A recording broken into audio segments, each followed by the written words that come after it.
April's good സ്റ്റോറീസിലേക്ക് ഏവർക്കും സ്വാഗതം. ജോസി വാഗമറ്റം എഴുതിയ നോവൽ ചക്രവാതം, അധ്യായം 42. മാരാരിക്കുളം സ്റ്റേഷനിൽ നിന്ന് വന്ന പോലീസുകാർ ആഞ്ചലോസിൻ്റെ വീടിൻ്റെ പരിസരത്ത് ചുറ്റിക്കറങ്ങി നടന്നു. വീട് അടച്ചിട്ടിരിക്കുന്നു. അവിടെ ഉണ്ടായിരുന്നവർ എവിടെ പോയെന്ന് ആർക്കും അറിയില്ല. വെളുപ്പാൻ കാലത്ത് ഒരു വാൻ വന്നെന്നും വീട്ടിലുണ്ടായിരുന്നവരെ കയറ്റിക്കൊണ്ടുപോയെന്നും അയൽവാസികളിൽ ഒരാൾ പറഞ്ഞു. ശൗരിക്കുട്ടിയുടെ കുടുംബാംഗങ്ങളെ വീണ്ടും കസ്റ്റഡിയിലെടുക്കാനുള്ള CI ഗണേശൻ്റെ പദ്ധതി അതോടെ പൊളിഞ്ഞു. മാരാരിക്കുളം സർക്കിളിലുള്ള പോലീസ് സ്റ്റേഷനുകളിലെല്ലാം നിർദ്ദേശം നൽകി. ശൗരിക്കുട്ടി, ഡെന്നിച്ചൻ എന്നിവരെയും അവരുടെ കുടുംബാംഗങ്ങളെയും എവിടെ കണ്ടാലും കസ്റ്റഡിയിലെടുക്കുക. ഒരു ദിവസം കൂടി പ്രത്യേകിച്ച് സംഭവവികാസങ്ങളൊന്നുമില്ലാതെ കടന്നുപോയി. അടുത്ത ദിവസം രാവിലെ 10 മണിയോടെ 2 ടൂറിസ്റ്റ് ടാക്സികൾ മാരാരിക്കുളം പോലീസ് സ്റ്റേഷൻ്റെ മുന്നിൽ വന്നു നിന്നു. അതിലൊന്നിൽ നിന്ന് ഡെന്നിച്ചനും ഷീബ മേരിയും ആഞ്ചലോസും ജാനറ്റും എമിലിയും ഇറങ്ങി. അടുത്തതിൽ നിന്ന് 2 ചാനൽ റിപ്പോർട്ടർമാർ, 2 പത്രലേഖകർ, അവരുടെ ക്യാമറമാൻ, 2 വക്കീലന്മാർ എന്നിവരും പാർട്ടിയുടെ ലോക്കൽ കമ്മിറ്റി സെക്രട്ടറിയും ഇറങ്ങി. ആരെല്ലാം എന്തെല്ലാം എപ്പോഴെല്ലാം പ്രവർത്തിക്കണമെന്ന് മുൻധാരണയുണ്ടായിരുന്നതിനാൽ സംശയമോ ഭയമോ ഇല്ലാതെ എല്ലാവരും എണ്ണയിട്ട യന്ത്രം പോലെ പ്രവർത്തിച്ചു. ഡെന്നിച്ചൻ്റെയും ഷീബ മേരിയുടെയും കഴുത്തിൽ ഓരോ പുഷ്പഹാരങ്ങളുണ്ടായിരുന്നു. അവർ നേരെ CIയുടെ ഓഫീസിലേക്ക് കയറി ചെന്നു. ആരൊക്കെയാണ് തൻ്റെ മുന്നിലേക്ക് വരുന്നതെന്നോ എന്താണ് സംഭവമെന്നോ CI ഗണേശന് പെട്ടെന്ന് പിടികിട്ടിയില്ല. ഡെന്നിച്ചനാണ് പരിചയപ്പെടുത്തിയത്. സർ, ഞാൻ ചെല്ലിക്കടപ്പുറത്ത് തൈമാപ്പറമ്പിൽ ആഞ്ചലോസിൻ്റെ മകൻ ഡെന്നിച്ചൻ. ഇതെൻ്റെ ഭാര്യ ഷീബ മേരി. പോലീസ് ഞങ്ങളെ തിരക്കി എല്ലായിടത്തും നടക്കുന്നതായിട്ട് അറിഞ്ഞു. അതാ നേരെ ഇങ്ങോട്ട് വന്നത്. CI ഗണേശൻ കസേരയിൽ നിന്ന് ഡെന്നിച്ചൻ്റെ കോളറിന് കുത്തിപ്പിടിക്കാൻ കൈയെടുത്തതാണ്. അപ്പോഴാണ് വാതിൽക്കലേക്ക് ശ്രദ്ധിച്ചത്. ഫോട്ടോയും വീഡിയോയും എടുക്കുകയാണ് ക്യാമറാമാൻമാർ. CI ഗണേശൻ കൈ താഴ്ത്തി. നിങ്ങളോട് ആര് പറഞ്ഞു അകത്ത് കയറാൻ? എല്ലാവരും പുറത്തോട്ടിറങ്ങുക. CI അവരുടെ നേർക്ക് ആക്രോശിച്ചു. പൂമാലയുടെ ഒരു ഭാഗം കയ്യിലെടുത്ത് കാണിച്ചുകൊണ്ട് ഷീബാമേരി പറഞ്ഞു, സാറേ, എന്നെ ആരും ബലമായിട്ട് പിടിച്ചോണ്ട് വന്നതല്ല. ഞാൻ സ്വമനസാലെ ഡെന്നിച്ചൻ്റെ കൂടെ ഇറങ്ങിപ്പോന്നതാ. പാർട്ടി ഓഫീസിൽ വെച്ച് ഞങ്ങൾ തമ്മിൽ പൂമാലയിട്ട് കല്യാണം നടത്തി. തുമ്പോളിപ്പള്ളിയുടെ മുറ്റത്ത് വെച്ച് ഡെന്നിച്ചൻ എൻ്റെ കഴുത്തിലൊരു മിന്നും കിട്ടി. ഷീബാമേരി സ്വർണ്ണ ചെയിനിൻ്റെ കൊളുത്തിൽ കിടന്ന താലിപ്പൊന്ന് എടുത്തുകാട്ടി. എല്ലാം വീഡിയോ ക്യാമറകളിലും മൊബൈൽ ക്യാമറകളിലും പകർത്തപ്പെടുന്നുണ്ടെന്ന് CI ഗണേശന് ബോധ്യമായി. നിമിഷങ്ങൾക്കുള്ളിൽ അതെല്ലാം സോഷ്യൽ മീഡിയകളിൽ പ്രചരിച്ചു തുടങ്ങും. പൊട്ടിപ്പതഞ്ഞു വന്ന രോഷമെല്ലാം ഉള്ളിലടക്കി CI ഗണേശൻ പറഞ്ഞു, ഇതൊക്കെ നിങ്ങൾ കോടതിയിൽ പറഞ്ഞാൽ മതി. ഡെന്നിസിനെതിരെ SIക്കും CIക്കും കംപ്ലൈൻറ്റ് കിട്ടിയിട്ടുണ്ട്. അവൻ്റെ ആളുകൾ നിങ്ങളെ ബ്ലാക്ക്മെയിൽ ചെയ്യുമെന്നോ കൊല്ലുമെന്നോ ഭീഷണിപ്പെടുത്തിയതുകൊണ്ടായിരിക്കും നിങ്ങളെങ്ങനെ സംസാരിക്കുന്നത്. അല്ല സർ, എന്നെ ആരും ഭീഷണിപ്പെടുത്തിയിട്ടില്ല. ഞാനിപ്പോൾ മാരാരിക്കുളം സർക്കിൾ ഇൻസ്പെക്ടറുടെ ഓഫീസിലല്ലേ നിൽക്കുന്നേ. സത്യം പറയുന്നതിൽ എനിക്കെന്താ പേടിക്കാനുള്ളത്? നിങ്ങളുടെ മാതാപിതാക്കളും സഹോദരങ്ങളുമാണ് ഇവിടെ പരാതി തന്നിരിക്കുന്നത്. സാറേ, പ്രായപൂർത്തിയായ ഏതൊരാണിനും പെണ്ണിനും ഒന്നിച്ച് ജീവിക്കാൻ എല്ലാ അവകാശവും സ്വാതന്ത്ര്യവുമുണ്ടല്ലോ നമ്മുടെ നാട്ടിൽ. ഡെന്നിച്ചൻ തന്നെ പഠിപ്പിച്ചതുപോലെ തന്നെ അവൾ സംസാരിച്ചു. നിങ്ങൾ തമ്മിൽ കല്യാണം കഴിച്ചെന്നുള്ളതിന് എന്താ തെളിവ്? ഒരു പൂമാലയും താലിയും കാണിച്ച കല്യാണം കഴിച്ചെന്നാണോ അതിനർത്ഥം? നിങ്ങളുടെ കല്യാണം തുമ്പോളിപ്പള്ളിയിലെ വിവാഹ രജിസ്റ്ററിൽ രേഖപ്പെടുത്തിയോ? സ്പെഷ്യൽ മാരേജ് ആക്ട് അനുസരിച്ച് നിങ്ങളുടെ വിവാഹം രജിസ്റ്റർ ചെയ്തിട്ടുണ്ടോ? ഇല്ലല്ലോ. ആ ചോദ്യത്തിന് ഉത്തരം പറഞ്ഞത് ജാമ്യക്കടലാസുമായി മുന്നോട്ട് വന്ന വക്കീലായിരുന്നു. കല്യാണം കഴിക്കാതെ തന്നെ പ്രായപൂർത്തിയായ ഒരു സ്ത്രീക്ക് പ്രായപൂർത്തിയായ ഒരു പുരുഷനൊപ്പം പോകാനും ഒന്നിച്ച് ജീവിക്കാനും നിയമം അനുവദിക്കുന്നുണ്ടല്ലോ സാർ. ആർക്കും പരാതിയും കേസും ഒന്നുമില്ലെങ്കിൽ അതൊക്കെ ഓക്കെയാണ്. ഇവിടെ അങ്ങനെയല്ലല്ലോ. ഗുണ്ടകൾ വാഹനവുമായി വന്ന് തൻ്റെ മകളെ തട്ടിക്കൊണ്ടുപോയെന്ന് അവളുടെ അച്ഛൻ നേരിട്ട് വന്ന് പരാതിപ്പെട്ടിരിക്കുകയാണ്. CI തർക്കിച്ചു. സാർ, താങ്കൾക്ക് പെൺകുട്ടിയോട് സംസാരിച്ചപ്പോൾ കാര്യം മനസ്സിലായല്ലോ. സാറിന് ഇവരെ ഇവരുടെ സ്വന്തം ജാമ്യത്തിൽ തന്നെ വിട്ടയക്കാവുന്നതേയുള്ളൂ. ഞാനങ്ങനെ വിട്ടയക്കാൻ തയ്യാറല്ല. ഇതൊരു കുഴപ്പം പിടിച്ച കേസാണെന്ന് എനിക്ക് മനസ്സിലായി. ഇവരെ കോടതിയിൽ ഹാജരാക്കിയില്ലെങ്കിൽ ഈ പെൺകുട്ടിക്ക് പിന്നീട് എന്തെങ്കിലും സംഭവിച്ചാൽ ഞാൻ സമാധാനം പറയേണ്ടി വരും. അതുകൊണ്ട് പോലീസ് ഇവരെ കസ്റ്റഡിയിലെടുക്കുകയാ. അത് താങ്കളുടെ ഇഷ്ടം. പക്ഷേ ഒരു കുഴപ്പവും ഇല്ലാതെയാ ഇപ്പോൾ ഡെന്നിച്ചനും ഷീബ മേരിയും നിങ്ങളുടെ മുൻപിൽ നിൽക്കുന്നത്. കോടതിയിൽ ഹാജരാക്കാൻ കൊണ്ടുപോകുമ്പോൾ എന്തെങ്കിലും പരുക്കോ ക്ഷതമോ ഇവരുടെ ദേഹത്തുണ്ടെങ്കിൽ, ഏതെങ്കിലും തരത്തിലുള്ള ഭീഷണിയെ ഇവർ നേരിടേണ്ടി വന്നിട്ടുണ്ടെങ്കിൽ അതിനും സാർ ഉത്തരം പറയേണ്ടി വരും. ഓ, എനിക്കറിയാം, എന്നെ പഠിപ്പിക്കണ്ട നിങ്ങൾ. എല്ലാവരും പുറത്തോട്ടിറങ്ങിയട്ടെ. എല്ലാവരും ഇറങ്ങ്. ഓഫീസിൻ്റെ വാതിൽക്കൽ തിങ്ങിക്കൂടി നിന്നവർ പുറത്തേക്ക് ഇറങ്ങി. ഡെന്നിച്ചനും ഷീബ മേരിയും പിന്തിരിഞ്ഞു പോകാൻ ഭാവിച്ചപ്പോൾ CI ഗണേശൻ തടഞ്ഞു. നിങ്ങളോട് പോകാൻ പറഞ്ഞില്ലല്ലോ, അവിടെ നിൽക്ക്. ഡെന്നിച്ചനും ഷീബ മേരിയും നിന്നു. നിന്റെ അനിയനല്ലേടാ ശൗരിക്കുട്ടി? അതെ സർ, ഡെന്നിച്ചൻ പറഞ്ഞു. അവനെവിടെ? ഞങ്ങളുടെ കൂടെ വന്നില്ല. അവൻ എവിടാണെന്നാ ചോദിച്ചേ? പാർട്ടി ഓഫീസിൽ വന്നിട്ടുണ്ടായിരുന്നു സാറേ. അവിടുന്ന് ഞങ്ങളെ ഇങ്ങോട്ട് പറഞ്ഞയച്ചു. ഞങ്ങൾ പോരുമ്പോൾ ശൗരിക്കുട്ടി അവിടെ ഇരിപ്പുണ്ട്. നായിൻ്റെ മോനെ, ചോദിച്ചാൽ നീ സത്യം പറയില്ല അല്ലേടാ? CI ഗണേശൻ ഒറ്റക്കുതിപ്പിന് ഡെന്നിച്ചൻ്റെ കോളറിൽ കുത്തിപ്പിടിച്ച് ഉലച്ചു. വഴിയോരത്തെ പൂക്കടയെന്ന് ഒരു പൂമാല വാങ്ങിച്ച് തട്ടിക്കൊണ്ടുവന്ന ഏതെങ്കിലും പെണ്ണിൻ്റെ കഴുത്തിലിട്ട അത് കല്യാണമാകുമോടെ നായേ? CI ആ മാല ഒറ്റ വലിക്ക് പൊട്ടിച്ചെറിഞ്ഞു. കൈ നിവർത്തി ഡെന്നിച്ചൻ്റെ ചെകിട്ടത്ത് ഒരടിയും കൊടുത്തു. വീണ്ടും കഴുത്തിൽ കുത്തിപ്പിടിച്ച് ഉലയ്ക്കാൻ തുടങ്ങി. ഷീബ മേരി CIയുടെ കയ്യിൽ കടന്നു പിടിച്ചു. വിട് സാറേ, സാർ എന്ത് തെമ്മാടിത്തരമായി കാണിക്കുന്നേ? അവൾ CIയുടെ പിടുത്തം കുതിരിക്കാൻ ശ്രമിച്ചതും CI ഗണേശൻ ദേഷ്യം പൂണ്ട് പുറം കൈകൊണ്ട് അവളുടെ കവിളത്ത് അടിച്ചു. ഷീബ മുഖം വെട്ടിത്തിരിച്ചെങ്കിലും അവളുടെ മൂക്കിനു മീതെ അടിപതിഞ്ഞു. അടുത്ത നിമിഷം മൂക്കിലൂടെ ചോരയൊഴുകാൻ തുടങ്ങി. അത് അവളുടെ ചുണ്ടുകളിലേക്ക് ഒലിച്ചു വീണു. CI ഗണേശൻ അത് കണ്ട് പരിഭ്രാന്തനായി. കർച്ചീഫില്ലേ, അത് തുടച്ചുകള. അവിടെ വാഷ് ബേസിനുണ്ട്, അങ്ങോട്ട് ചെന്ന് മുഖം കഴുകുക. ഷീബ മേരി മുൻവാതിലിന് അഭിമുഖമായി തിരിഞ്ഞു. ഒരാൾ അകത്തെ ദൃശ്യങ്ങൾ സെൽഫി സ്റ്റിക്കിൽ ഘടിപ്പിച്ച മൊബൈലിൽ കൂടി പകർത്തുന്നുണ്ടായിരുന്നു. CI ഗണേശൻ അത് കണ്ട് ആരടാ അത് എന്ന് ആക്രോശിച്ചുകൊണ്ട് വാതിലിനടുത്തേക്ക് വന്നു. വീഡിയോ എടുത്തുകൊണ്ടിരുന്നയാൾ പെട്ടെന്ന് സ്റ്റിക്ക് പിൻവലിച്ചു. ഇവിടെ വാടാ, CI അവനെ വിളിച്ചു. സാറേ, ഞാനൊന്നും ചെയ്തില്ല, പടം എടുത്തുന്നേയുള്ളൂ. ആ ഫോൺ ഇങ്ങ് കൊണ്ടുവാ. അവൻ ആ ഫോൺ സ്റ്റിക്കിൽ നിന്ന് വേർപെടുത്തി അപ്പുറത്ത് കൂടി നിന്നവർക്കിടയിലേക്ക് എറിഞ്ഞുകൊടുത്തു. നൊടിയിടയിൽ അത് അപ്രത്യക്ഷമായി. ഇതൊരു സർക്കാർ ഓഫീസല്ലേ സാറേ? ഇവിടെ എങ്ങനെയാ ഒരു സർക്കിൾ ഇൻസ്പെക്ടർ ജനങ്ങളോട് പെരുമാറുന്നതെന്ന് എല്ലാവരും കാണണ്ടേ? CI ഉടൻ തന്നെ ആ ഫോൺ പിടിച്ചെടുക്കാൻ പോലീസുകാർക്ക് നിർദ്ദേശം നൽകി. ആ ഫോൺ സ്റ്റേഷന് വെളിയിലോട്ട് കടത്തിവിടരുത്. പോലീസുകാർ ഉടൻ ഡെന്നിച്ചൻ്റെയും ഷീബയുടെയും കൂടെ വന്നവരെ വളഞ്ഞു. ഓരോരുത്തരുടെയും കയ്യിലുള്ള ഫോൺ വാങ്ങി നോക്കി. പക്ഷേ ഏതാണ് ആ ഫോണെന്ന് തിരിച്ചറിയാനായില്ല. ഒടുവിൽ വീഡിയോ എടുത്തവനെ തന്നെ വിളിച്ച് ഫോൺ എടുപ്പിച്ചു. അതിനുള്ളിലെ വീഡിയോ അവൻ തന്നെ കാട്ടിക്കൊടുത്തു. CI ഫോൺ വാങ്ങി നോക്കി.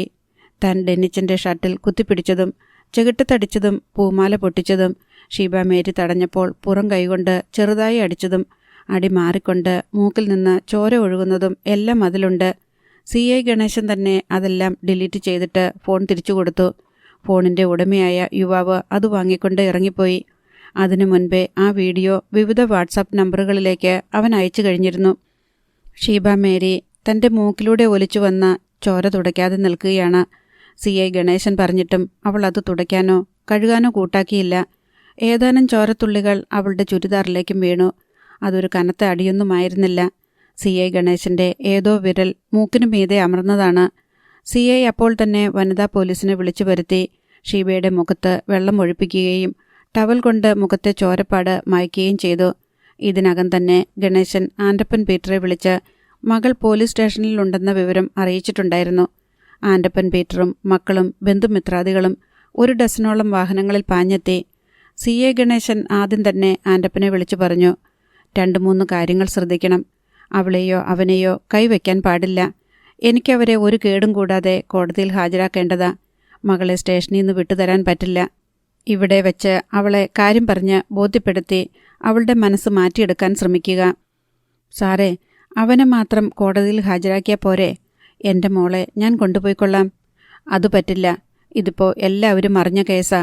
അവർ വക്കീലും ഗുമസ്തനും പത്രക്കാരനും ചാനൽ റിപ്പോർട്ടറും ഫോട്ടോഗ്രാഫറും വീഡിയോക്കാരനും ഒക്കെയായിട്ട് കല്യാണ പാർട്ടി വരുന്ന പോലെ ആഘോഷമായിട്ടാണ് വന്നത്.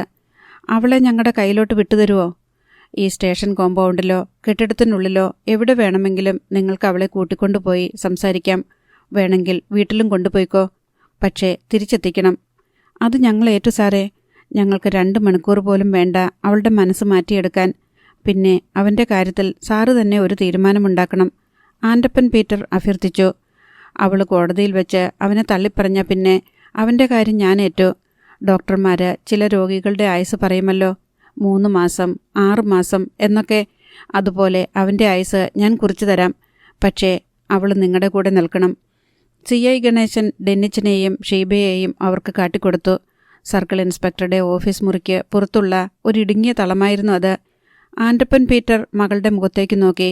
അയാളുടെ മുഖത്ത് സങ്കടവും കോപവും കൂടിക്കുഴഞ്ഞു. മുഖമടച്ച് ഒരടി കൊടുക്കാനാണ് അയാൾക്ക് ആദ്യം തോന്നിയത്. അത് അടക്കിപ്പിടിച്ചപ്പോഴേക്കും സങ്കടം അതിന് മീതെ കയറി. നീ ഞങ്ങളോടിത് ചെയ്തല്ലോടി, മാനം കെട്ടവളെ. ഷീബ മേരി ആരെയും നോക്കാതെ മുഖം താഴ്ത്തി നിന്നു. ആൻഡപ്പൻ്റെ ആൺമക്കൾക്ക് ഡെന്നിച്ചിനെ ശരിക്കൊന്ന് പെരുമാറാനുള്ള കൈത്തരിപ്പുണ്ടായിരുന്നു. അവർ മുഷ്ടി ചുരുട്ടിയിറക്കുകയും വിരലുകൾ ഞെരിച്ചും കോപമടക്കാൻ ശ്രമിച്ചു. ഇളയ മകൻ പീറ്റർ ആൻ്റണി ഡെന്നിച്ചിൻ്റെ അടുത്ത് മുഖമടുപ്പിച്ച് പല്ലുകടിച്ച് പറഞ്ഞു, നായിൻ്റെ മോനെ, നിന്നെ ഇവിടെയിട്ട് ചവിട്ടിക്കൂട്ടേണ്ടതാ. പോലീസ് സ്റ്റേഷനായതുകൊണ്ടാ. നീ പുറത്തോട്ട് വരുവല്ലോ. നിനക്ക് ഞങ്ങൾ വെച്ചിട്ടുണ്ടടാ. അന്ന് കടപ്പുറത്ത് വെച്ച് നിന്നെ തീർത്ത് കളയാതിരുന്നതാ ഞങ്ങൾക്ക് പറ്റിയ ഏറ്റവും വലിയ അബദ്ധം. അടുത്ത തവണ ഞങ്ങളത് തിരുത്തും. നിന്റെ ചങ്കിലോട്ട് കുറിച്ചിട്ടോടെ നായേ. ഡെന്നിച്ചൻ ഒരക്ഷരം മിണ്ടാതെ കേട്ടുനിന്നു. ആൻഡപ്പൻ പീറ്ററും സംഘവും കൂടി ഷീബ മേരിയെ വീട്ടിലേക്ക് കൂട്ടിക്കൊണ്ടുപോകാൻ തുനിഞ്ഞപ്പോൾ അവൾ ചെറുത്തു. അവർ അവളുടെ കൈയും കാലും കെട്ടി വായും മൂടിയെടുത്ത് ഇന്നോവ ക്രിസ്റ്റയിൽ കയറ്റി. CI ഗണേശൻ അതിനുവേണ്ട എല്ലാ ഒത്താശകളും ചെയ്തു കൊടുത്തു. ഡെന്നിച്ചൻ വീണ്ടും തനിച്ചായി. അധ്യായം 43. ആൻഡപ്പൻ പീറ്റർ ആദ്യം അടിച്ച അടി ഷീബ മേരിയുടെ തോളിലാണ് വീണത്. അടുത്ത അടി ചെകിട്ടത്തേക്ക് പായുമ്പോഴേക്കും പീറ്റർ ആൻ്റണി അപ്പൻ്റെ കൈക്ക് കയറി പിടിച്ചു. CI ഗണേശൻ സാറ് പറഞ്ഞത് പപ്പ മറന്നുപോയോ? ഒരു പോറൽ പോലുമില്ലാതെ തിരിച്ചെത്തിക്കണം. ഇല്ലെങ്കിൽ അദ്ദേഹത്തിന് കുറ്റം. നമ്മളെ വിശ്വസിച്ച് കൂടെ അയച്ചതാ. ഇവളെ തല്ലുവല്ല കൊല്ലുക ചെയ്യേണ്ടത്. കുടുംബം നശിപ്പിക്കാനുണ്ടായ ജന്തു. കയറ് പൊട്ടിച്ച് നാട് നീളെ സർവ്വനാശനഷ്ടങ്ങളുണ്ടാക്കിക്കൊണ്ട് ഓടിപ്പോയ അറവ് പോത്തിനെ പിടിച്ചുകൊണ്ടുവന്ന് കെട്ടിയിട്ടിട്ട് നോക്കുന്ന മാതിരി ആൻഡപ്പൻ മകളെ നോക്കി. നിങ്ങൾ തല്ലുവും കൊല്ലുവും ചെയ്യാണ്ട് കാര്യങ്ങൾ പറഞ്ഞുകൊടുത്ത് അവളുടെ മനസ്സ് മാറ്റാൻ നോക്ക്, ആൻഡപ്പൻ പീറ്ററുടെ അമ്മ ഉപദേശിച്ചു. ഷീബ മേരിയെ തിരികെ കൊണ്ടുവന്നിട്ടുണ്ടെന്നറിഞ്ഞ് അയാളുടെ ബന്ധുജനങ്ങളെല്ലാം വീട്ടിൽ ഒത്തുകൂടിയിട്ടുണ്ടായിരുന്നു. നിനക്ക് അവൻ്റെ കൂടെ പോണോടി? ആൻഡപ്പൻ പീറ്റർ ഉഗ്രകോപത്തിൻ്റെ കൊടുങ്കാറ്റിനെ ഉള്ളിൽ തളച്ചിട്ട് പുറമേ ശാന്തത ഭാവിച്ചു ചോദിച്ചു. പോകണം. ഷീബ മേരി പതർച്ചയൊന്നുമില്ലാതെ ദൃഢസ്വരത്തിൽ പറഞ്ഞു. ആൻഡപ്പൻ പീറ്ററുടെ മുഷ്ടി മുറുകുന്നത് കണ്ട് മകൻ ആ കൈത്തണ്ടയിൽ ബലമായി പിടിച്ചു. ആയിരക്കണക്കിന് മൃഗങ്ങളെ കശാപ്പ് ചെയ്ത കൈയാണ്. അതിൽ പോത്തും കാളയും പശുവും പന്നിയും ആടും കോഴിയും താറാവും എല്ലാമുണ്ട്. ദിവസത്തിൽ 16 മണിക്കൂറും ആ കൈയിൽ ചോര പുരണ്ടിരിക്കും. അയാൾ ഇതുവരെ കൊല്ലാത്തതായി ഒറ്റ ജീവിയേ ഉള്ളൂ എന്ന് ആളുകൾ രഹസ്യമായി പറഞ്ഞ് പരിഹസിക്കാറുണ്ട്. മനുഷ്യൻ. എന്നാൽ ഇന്നേ ദിവസം വേണ്ടി വന്നാൽ അയാൾ ഒന്നല്ല 2 മനുഷ്യരെ കൊല്ലാൻ തയ്യാറാണ്. സ്വന്തം മകളെയും അവൾ പ്രേമിച്ചവനെയും. പത്രത്തിൽ വായിച്ചിട്ടുള്ള പല ദുരഭിമാന കൊലകളും ആൻഡപ്പൻ പീറ്റർ ഇപ്പോൾ ഓർത്തു. അന്ന് പത്രം വായിച്ചപ്പോൾ അയാൾ ആ ദുരഭിമാന കൊലകൾക്ക് എതിരായിരുന്നു. ഇരകളോടൊപ്പമായിരുന്നു അയാളുടെ മനസ്സ്. പക്ഷേ ഇപ്പോൾ അയാളുടെ ചിന്ത കീഴ്മേൽ മറിഞ്ഞു. ദുരഭിമാന കൊലകൾ അത്യാവശ്യമാണെന്ന് അയാൾക്ക് തോന്നി. പപ്പ ഇങ്ങോട്ട് മാറി നിന്നേ. ഇവളോട് ചോദിക്കേണ്ട ചോദ്യങ്ങളൊക്കെ ഞങ്ങൾ ചോദിച്ചോളാം. പീറ്റർ ആൻ്റണി അപ്പനെ പിടിച്ചു മാറ്റി നിർത്താൻ ഒരു ശ്രമം നടത്തി. ആൻഡപ്പനെ പിന്തിരിപ്പിക്കുന്നത് അത്ര എളുപ്പമായിരുന്നില്ല. ടൺ കണക്കിന് ഇറച്ചിയും എല്ലും വെട്ടിത്തഴമ്പിച്ച ആ കൈകളിൽ കരുത്തൻ മസിലുകൾ തടിയൻ പൂച്ചകളെപ്പോലെ പിടഞ്ഞു പൊന്തി. വല്ല വിധേനയും എല്ലാവരും കൂടി ആൻഡപ്പനെ ഷീബ മേരിയുടെ മുന്നിൽ നിന്ന് പിടിച്ചു മാറ്റി. അയാൾ കൈ തീർത്ത് ആയം പിടിച്ച് ഒന്ന് പൊട്ടിച്ചാൽ ഷീബയുടെ തലച്ചോറ് കലങ്ങിപ്പോകുമെന്ന് എല്ലാവർക്കും അറിയാം. ഷീബയെ ബ്രെയിൻ വാഷ് ചെയ്യുന്ന ജോലി അവളുടെ മറ്റു ചില ബന്ധുക്കൾ ഏറ്റെടുത്തു. ആൻഡപ്പൻ പീറ്ററുടെ സഹോദരിമാരും വല്യമ്മച്ചിയും പെങ്ങളും മക്കളും ഉൾപ്പെടെ വിവിധ പ്രായത്തിലുള്ളവർ അക്കൂട്ടത്തിലുണ്ടായിരുന്നു. ഷീബയെ ഒരു മുറിയിലേക്ക് കൊണ്ടുപോയി കട്ടിലിലിരുത്തിയിട്ട് മറ്റുള്ളവരെല്ലാം ചുറ്റും കൂടിയിരുന്ന് മസ്തിഷ്ക പ്രക്ഷാളനം തുടങ്ങി. എൻ്റെ ഷീബ, നീ എന്തൊരു പൊട്ടിയ! ഇന്നത്തെ കാലത്ത് പഠിച്ച വിവരമുള്ള പെങ്കൊച്ചുങ്ങൾ ഇത്രയും വലിയ മണ്ടത്തരം കാണിക്കോ? പ്രേമിച്ചത് പോട്ടെ, നീ പ്രേമിക്കാൻ കണ്ട ആള് എന്ത് യോഗ്യതയാ അവനുള്ളത്? കാണാൻ കൊള്ളാവുന്ന ഒരുത്തനാണോ? ഒരുമാതിരി റോഡ് പണിക്ക് നിൽക്കുന്നവരുടെ പോലെ വെയിലും ചൂടുമേറ്റ് വെന്തമുഖം. അവൻ്റെ കുടുംബക്കാര് കൊള്ളാവുന്നവരാണോ? ആ ഡെന്നിയുടെ തള്ളയുണ്ടല്ലോ, അവളൊരു കൊച്ചിനെ പിഴച്ചു പെറ്റവള. ചെല്ലിക്കടപ്പുറത്ത് എല്ലാവർക്കും അറിയാം അവൻ്റെ തള്ളയെ. ആ സൈമൺ തരകൻ കുറേ നാൾ വെച്ചോണ്ടിരുന്നതാണെന്നും ആ വകയിൽ അവൾക്കൊരു കൊച്ചുണ്ടെന്നും. ഒരാൾ പറഞ്ഞു നിർത്തിയെടുത്തു നിന്ന് അടുത്തയാൾ തുടങ്ങി. എടി ഷീബേ, അവനൊരു നല്ല ജോലിയുണ്ടോ? ദിവസക്കൂലിക്ക് പണിയെടുക്കണ ഡ്രൈവർ. അതും ഇപ്പോഴില്ല, ആ കമ്പനിയിൽ നിന്ന് പറഞ്ഞയച്ചു. അതിനു മുൻപ് അവന് കടലിപ്പണിയായിരുന്നു. ആ വിവരം നിനക്കറിയാവോ? മീൻപിടുത്തം. എടി, അവന് കൊള്ളാവുന്നൊരു വീടുണ്ടോ? വല്ല ഡോക്ടറെയോ എഞ്ചിനീയറെയോ കല്യാണം കഴിച്ച് മാളിക മുകളിൽ പ്രഭുകുമാരിയെപ്പോലെ ജീവിക്കേണ്ട നീ ഒരു മത്സ്യത്തൊഴിലാളിയെ കല്യാണം കഴിച്ച് മീൻ നാറുന്ന ചെല്ലിക്കടപ്പുറത്ത് പോയി കിടക്കേണ്ട വല്ല കാര്യവുമുണ്ടോ? ഉണ്ടോടി? ഉപദേശകർ ഒന്നിനു പുറകെ മറ്റൊന്നായി ഷീബ മേരിയെ വളഞ്ഞുവെച്ച് ഉപദേശിച്ചുകൊണ്ടിരുന്നു. ഡെന്നിച്ചൻ മാരാരിക്കുളം പോലീസ് സ്റ്റേഷനിൽ ഒരേ നിൽപ്പ് തുടർന്നു. തല്ലാൻ നിവൃത്തിയില്ലാത്തതുകൊണ്ട് തല്ലുന്നില്ലെങ്കിലും ഇടയ്ക്ക് ചിലർ വന്ന് അവൻ്റെ ചെവിയിൽ തന്തയ്ക്കും തള്ളയ്ക്കുമെല്ലാം വിളിക്കുന്നുണ്ട്. ചില പോലീസുകാർ അവൻ്റെ കുത്തിനു പിടിച്ച് ഉലയ്ക്കുകയും താടിക്കീഴിൽ പിടിച്ച് കുലുക്കുകയും ചെയ്തു. ഒടുവിൽ ഡെന്നിച്ചന് താനൊരു കൊടുങ്കാട്ടിനുള്ളിലാണെന്ന് തോന്നിത്തുടങ്ങി. കുറേ മൃഗങ്ങൾ വരുന്നു, അവൻ്റെ നേർക്ക് ഗർജിക്കുന്നു, അവനെ മാന്തുന്നു, അവനെ നോക്കി കണ്ണുരുട്ടുന്നു. മൃഗരാജൻ എത്തി കൈവയ്ക്കുന്ന താമസമേയുള്ളൂ എല്ലാവരും കൂടി കടിച്ചു കീറാൻ. ഷീബ മേരിയെ അവളുടെ വീട്ടുകാർ കൂട്ടിക്കൊണ്ടുപോയി. ഏതാണ്ട് 3 മണിക്കൂർ കഴിഞ്ഞപ്പോൾ CI ഗണേശന് ആൻഡപ്പൻ പീറ്ററുടെ കോൾ വന്നു. സാറേ, അവൾ സമ്മതിച്ചു, ഇനി അവൻ്റെ കൂടെ പോകത്തില്ലെന്ന് സമ്മതിച്ചു. സാറേ, എല്ലാവരും കൂടെ വേണ്ട പോലെ പറഞ്ഞപ്പോൾ അവൾക്ക് എല്ലാം മനസ്സിലായി. ആ, സമ്മതിച്ചെങ്കിൽ നിങ്ങൾക്ക് കൊള്ളാം. അവളെ എന്താ ഇങ്ങോട്ട് കൊണ്ടുവരാത്തത്? ഇനി കൊണ്ടുവരണം സാറേ, അവളുടെ മനസ്സ് മാറി. മാറിയാലും ഇല്ലെങ്കിലും അവളെ അവനെയും കോടതിയിൽ ഹാജരാക്കണ്ടേ? ഇങ്ങോട്ട് കൊണ്ടുവാ. അവനെ കാണുമ്പം ഇനി അവൾക്ക് മനമാറ്റം വന്നെങ്കിലോ സാറേ? അതെന്തോന്നു മനമാറ്റമാണടോ?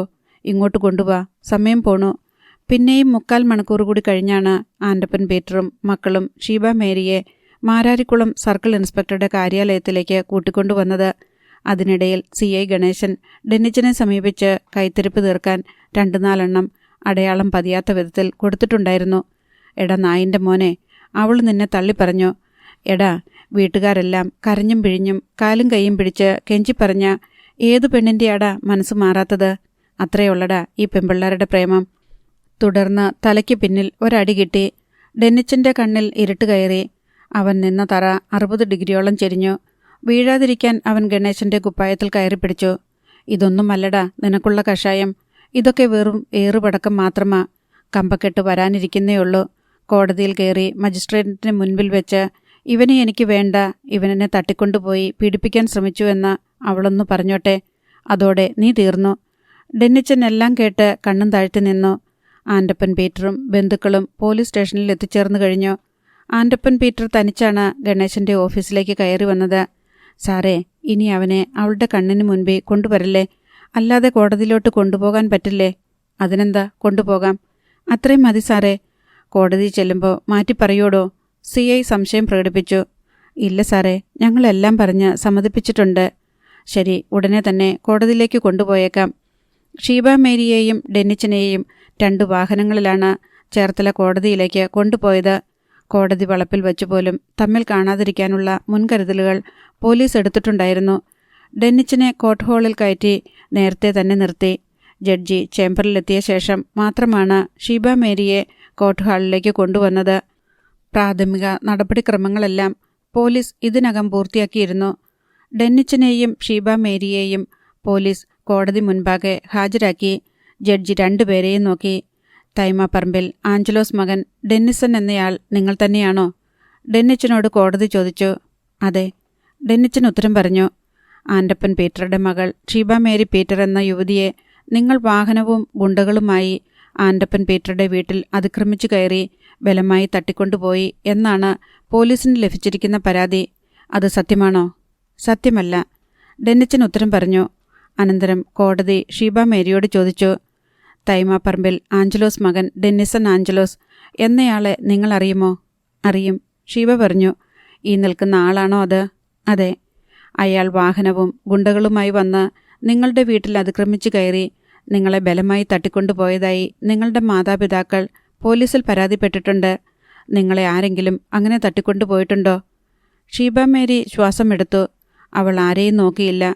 ഡെന്നിച്ചന് ഇതുവരെ അവളെപ്പറ്റി സംശയമൊന്നുമില്ലായിരുന്നെങ്കിലും ഈ നിമിഷം ഹൃദയത്തിന് താങ്ങാനാവാത്തിടത്തോളം ഭാരിച്ചതാണെന്ന് അവന് തോന്നി. ആൻഡപ്പൻ പീറ്ററും മക്കളും ബന്ധുമിത്രാദികളും കോടതി വരാന്തയിൽ വന്നു കൂടിയിട്ടുണ്ടായിരുന്നു. അവരും ഷീബയുടെ മറുപടിക്ക് വേണ്ടി കാതോർത്തു. എന്നെ ആരും തട്ടിക്കൊണ്ടുപോയതല്ല സാർ. ഞാൻ സ്വമനസാലെ ഡെന്നിച്ചൻ്റെ കൂടെ ഇറങ്ങിപ്പോയതാണ്. യാതൊരു ബലപ്രയോഗവും നടത്തിയിട്ടില്ല. ഗുണ്ടകൾ വന്ന് എൻ്റെ വീട്ടിൽ അതിക്രമിച്ച് കയറിയുമില്ല. ഡെന്നിച്ചൻ വന്ന് വിളിച്ചപ്പോൾ ഞാൻ കൂടെ പോയി. അതിനുവേണ്ടി ആരെങ്കിലും ഭീഷണിപ്പെടുത്തുകയോ പ്രലോഭിപ്പിക്കുകയോ ഏതെങ്കിലും തരത്തിൽ നിർബന്ധം ചെലുത്തുകയോ ചെയ്തിട്ടുണ്ടോ? ഒരിക്കലുമില്ല. ഒരു തരത്തിലുള്ള പ്രേരണയും ഉണ്ടായിട്ടില്ല. എൻ്റെ സ്വന്തം ഇഷ്ടപ്രകാരമാണ് ഞാൻ ഡെന്നിച്ചിനോടൊപ്പം പോയത്. ഒളിവിൽ കഴിഞ്ഞ നിങ്ങളെ പോലീസ് പിടികൂടി കോടതിയിൽ ഹാജരാക്കിയെന്നാണല്ലോ ഫസ്റ്റ് ഇൻഫർമേഷൻ റിപ്പോർട്ട്. അത് തെറ്റാണ്. പോലീസ് സ്റ്റേഷനിൽ കേസും പരാതിയും ഉണ്ടെന്നറിഞ്ഞ് ഡെന്നിച്ചനും ഞാനും കൂടി പോലീസ് സ്റ്റേഷനിൽ സ്വമേധയെ എത്തുകയോ ചെയ്തത് ഷീബ മേരി വെളിപ്പെടുത്തി. പോലീസിനോട് നിങ്ങൾ വിവരം പറഞ്ഞില്ലേ ആരും തട്ടിക്കൊണ്ടു പോയതല്ലെന്നും സ്വന്തം ഇഷ്ടപ്രകാരമാണ് പോയതെന്നും? ജഡ്ജി തിരക്കി. പറഞ്ഞു. കേസുണ്ടെങ്കിൽ ജാമ്യമെടുക്കാനായി അഡ്വക്കേറ്റിനെയും കൊണ്ടുവന്നിട്ടുണ്ടായിരുന്നു. എല്ലാം പറഞ്ഞിട്ടും സർക്കിൾ ഇൻസ്പെക്ടർ വളരെ മോശമായിട്ടാണ് പെരുമാറിയത്. ഞങ്ങളെ ചീത്ത വിളിച്ചു.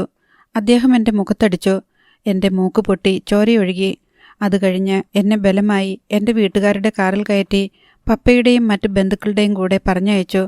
അവിടെ വെച്ച് പലതരത്തിലുള്ള ഭീഷണികളും നിർബന്ധവും പ്രയോഗിച്ച് എൻ്റെ മനസ്സ് മാറ്റാൻ വേണ്ടിയായിരുന്നു അത്. കോടതി ഉടൻ CI ഗണേശനെ വിളിപ്പിച്ചു. ഷീബ മേരി പറഞ്ഞതെല്ലാം സത്യമാണോ എന്ന് ചോദിച്ചു. അതെല്ലാം കള്ളമാണെന്നായിരുന്നു ഗണേശൻ്റെ മറുപടി. ഒടുവിൽ കോടതി ഷീബ മേരിയോട് തുടർന്നുള്ള ജീവിതം ആരോടൊപ്പം വേണമെന്നാണ് ആഗ്രഹിക്കുന്നത് എന്ന് ചോദിച്ചു. ഡെന്നിച്ചിൻ്റെ ഒപ്പം എന്ന് അവൾ മറുപടി നൽകി. ഡെന്നിച്ചിനോട് ഷീബ മേരിയെ കൂട്ടിക്കൊണ്ടുപോയി സംരക്ഷിക്കാൻ ആഗ്രഹമുണ്ടോ എന്ന് ചോദിച്ചപ്പോൾ ഉവ്വ്, സംരക്ഷിച്ചുകൊള്ളാം എന്ന് പറഞ്ഞു. തുടർന്ന് ഡെന്നിച്ചിൻ്റെ ഒപ്പം പോകുവാൻ ഷീബ മേരിക്ക് കോടതി അനുവാദം നൽകി.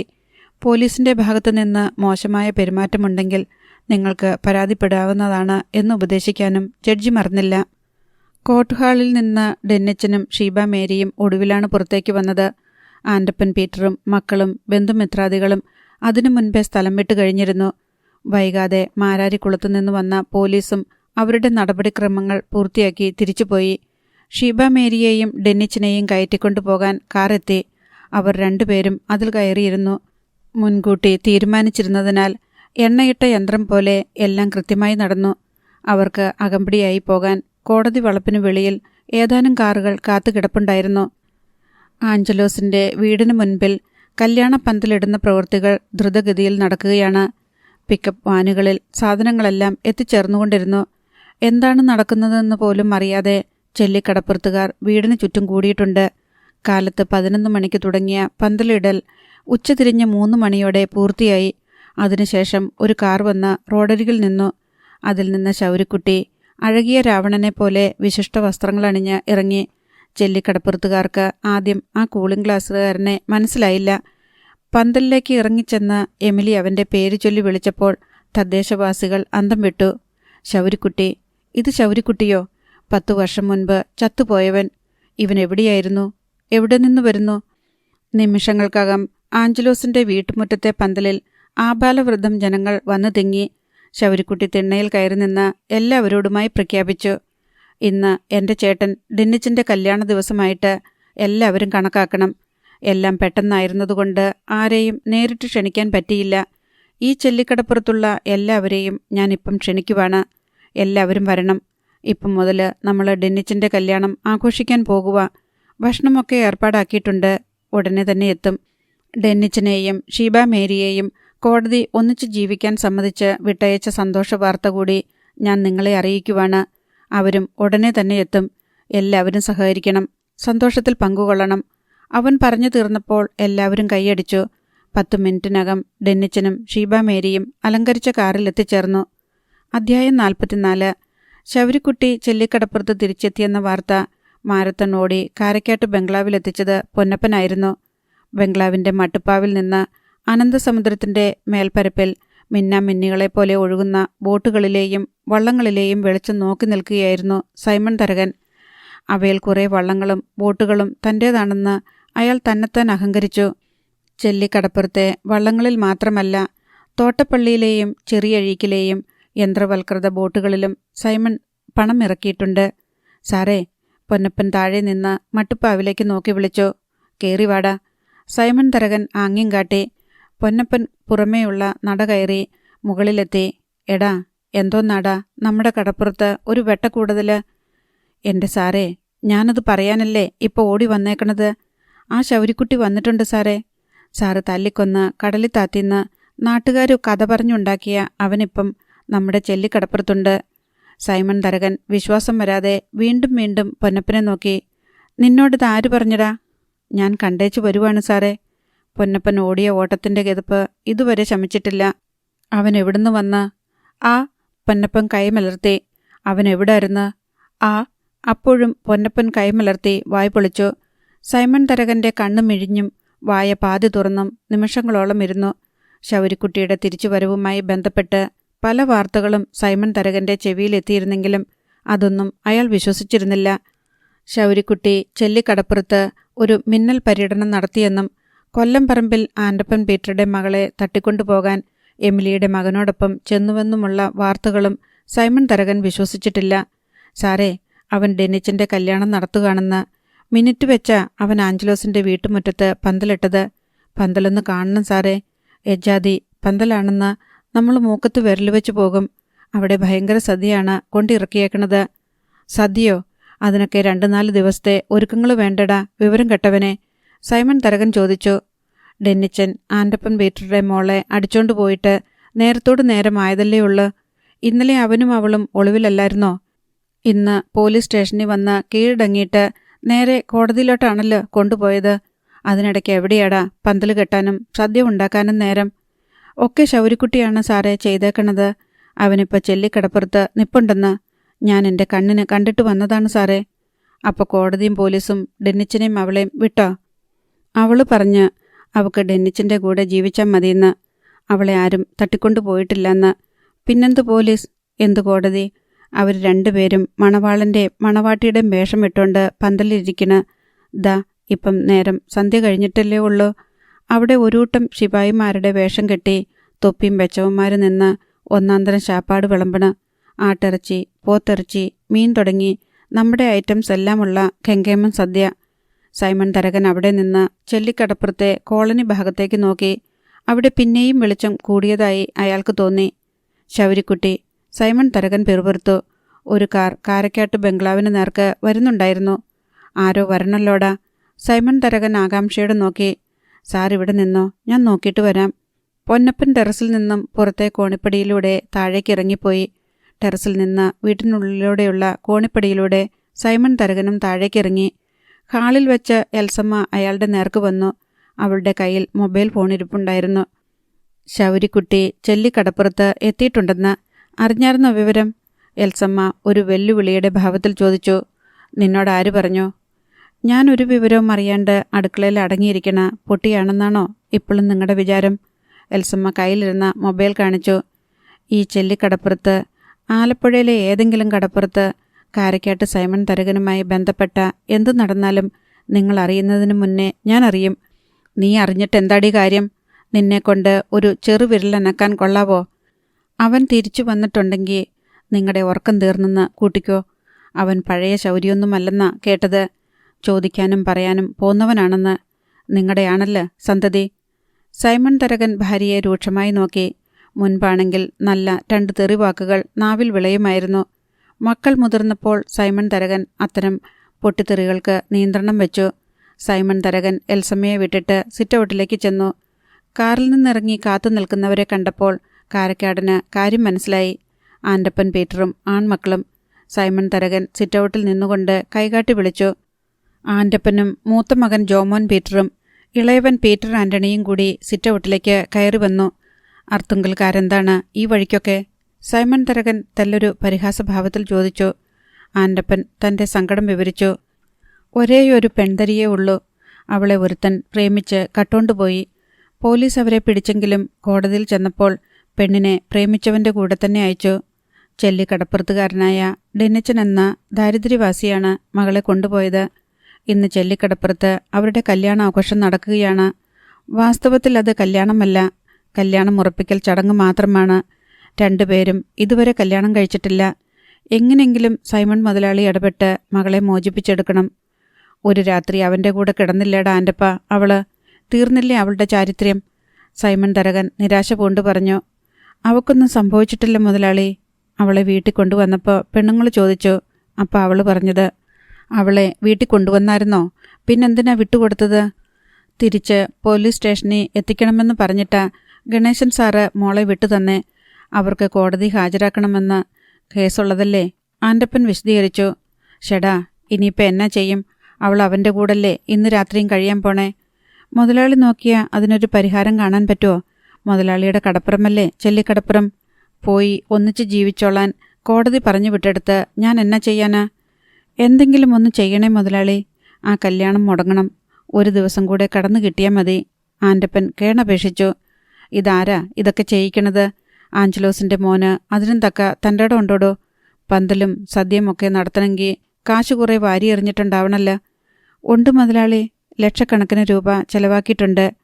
അവൻ്റെ കയ്യിലെവിടുന്നാ അത്രയും കാശ്? ഒക്കെ ആ ശൗരിക്കുട്ടിയുടെ കളിയാ. അവൻ എവിടുന്നോ കൊണ്ടുവന്ന് വാരി വെതറുക.